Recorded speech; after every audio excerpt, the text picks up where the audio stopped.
আজ আমি তৈরি করে দেখাবো সম্পূর্ণ প্রাকৃতিক উপায়ে কিভাবে আমরা চুল কালো করে নিতে পারি। তো সেই ভিডিওই আজকে আমি আপনাদের সঙ্গে শেয়ার করব। তো চলুন ভিডিওটি শুরু করি, আর ভিডিওটি প্রথম থেকে শেষ পর্যন্ত দেখবেন। নমস্কার বন্ধুরা, সরস্বতী কুকিং চ্যানেলে আপনাদের সবার স্বাগত। আজকে কিন্তু রান্না নয়, আজকে আমি আপনাদের দেখাবো যে আমাদের চুল সাধারণত ছোট ছোট বাচ্চাদের মাথায়ও কিন্তু এখন চুল পেকে যাচ্ছে। সেই চুলটা আমরা কিভাবে প্রাকৃতিক উপায়ে কালো করতে পারি সেই ভিডিওই আমি আপনাদের সঙ্গে শেয়ার করব।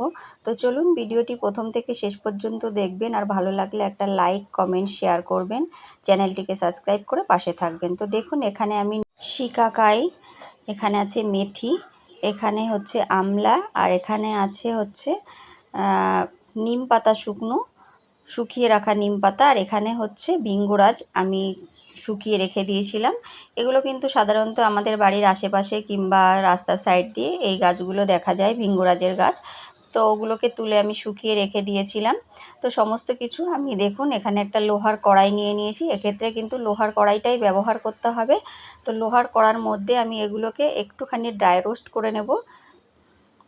খুব বেশি রোস্ট আমি করব না, জাস্ট একটুখানি নেড়েচেড়ে গরম করে নেব, যাতে এগুলো আমি গুঁড়ো করলে সহজেই গুঁড়ো হয়ে যায়। তো দেখুন এগুলো হয়ে গেছে, এবার এগুলোকে আমি নামিয়ে নেব।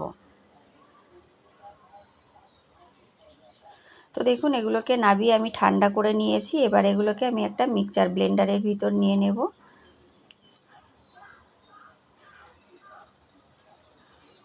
তো দেখুন এখানে আমি গুঁড়ো করে নিয়েছি। এবার এই গুঁড়োটাকে আমি একটা প্লেটে ঢেলে নেব।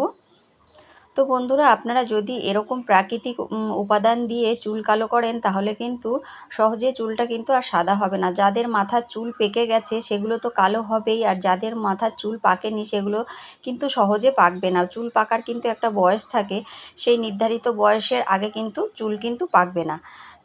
তো দেখুন এখানে আমি উনানের পরে আবার কড়াই বসিয়ে দিয়েছি। কড়ার মধ্যে দিয়ে দিলাম 1 চামচ আমলা গুঁড়ো, দিয়ে দিলাম সামান্য একটু হলুদ, দিয়ে আমি এটাকে একটুখানি নেড়েচেড়ে গরম করে নেব।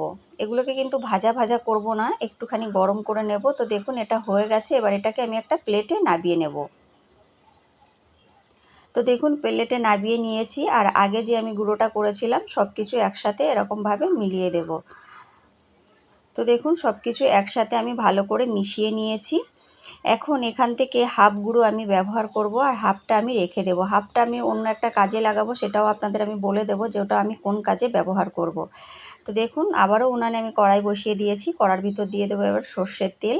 তো বন্ধুরা, সর্ষের তেলে অনেক উপকারী উপাদান আছে, যার জন্য কিন্তু সর্ষের তেল ব্যবহার করলে, আপনি যদি সর্ষের তেল চুলে ব্যবহার করেন, চুল কিন্তু ঘন কালো লম্বা হবে, চুলের গোছ কিন্তু মোটা হবে। তো দেখুন সেই সর্ষের তেলের ভিতর আমি এখন হাফ গুঁড়ো মানে অর্ধেক 2 চামচ গুঁড়ো আমি এর ভিতরে দিয়ে দিলাম। দিয়ে এটাকে নেড়েচেড়ে আমি তেলের সাথে ভালো করে মিশিয়ে নেব। এখানে কিন্তু আঁচটাকে একদম লোতে রেখে দিতে হবে। তো লোতে রেখেই আমি এটাকে নেড়েচেড়ে দেখুন এরকমভাবে একটা তেল তৈরি করে নিয়েছি। তো দেখুন তেলটা কিন্তু তৈরি হয়ে গেছে। এবার কিন্তু আমি গ্যাসটাকে বন্ধ করে দেব। গ্যাসটাকে বন্ধ করে দিয়েছি। এবার এটাকে আমি ঢেকে 6 থেকে 7 ঘন্টার জন্য রেখে দেব। 6-7 ঘন্টা পর দেখুন আমি ঢাকনাটা খুলে আপনাদের দেখাচ্ছি যে তেলটা কত সুন্দরভাবে তৈরি হয়ে গেছে। তো দেখুন এই যে, এবার এই তেলটাকে আমি একটা বাটির ভিতর নামিয়ে নেব। তো বন্ধুরা, এই তেলটা যদি আপনারা রাত্রে শোয়ার সময় মাথায় লাগিয়ে মাথাটাকে কোনো একটা কিছু দিয়ে কভার করে আপনারা শুয়ে থাকেন, মানে রাত্রে লাগিয়ে রাখবেন আর সকালবেলা শ্যাম্পু করে ধুয়ে ফেলে দেবেন। দেখবেন চুল কিন্তু আস্তে আস্তে আপনাদের চুল ঘন কালো লম্বা এবং গোছেও হবে। বন্ধুরা দেখলেন, এটা কিন্তু আমি সম্পূর্ণ প্রাকৃতিক উপাদান দিয়ে তৈরি করেছি। এর ভিতরে না কোনো কেমিক্যালস আছে, না কোনো কালার আছে। এটা সম্পূর্ণ ন্যাচারাল। এর ভিতরে যে কালারটা আছে সম্পূর্ণ ন্যাচারাল কালার। আর এই কালার আপনারা চুলে ব্যবহার করলে কিন্তু কোনো রকম কোনো ক্ষতি হবে না। আর এটাকে আপনারা হেনা হিসাবেও ব্যবহার করতে পারেন। আমি যে হাফটা রেখে দিয়েছি, এটা চায়ের লিকার করে সেই লিকারের সাথে এই গুঁড়োটা মিশিয়ে চুলে দিলে কিন্তু এটা হেনার মতো কাজ হবে। তো যেহেতু আমি চুলে ব্যবহার করে দেখাতে পারলাম না, আমি 2 দিন আগেই চুলে কিন্তু হেনা করেছি। তো বন্ধুরা, ভিডিওটি ভালো লাগলে লাইক কমেন্ট শেয়ার করবেন, চ্যানেলটিকে সাবস্ক্রাইব করে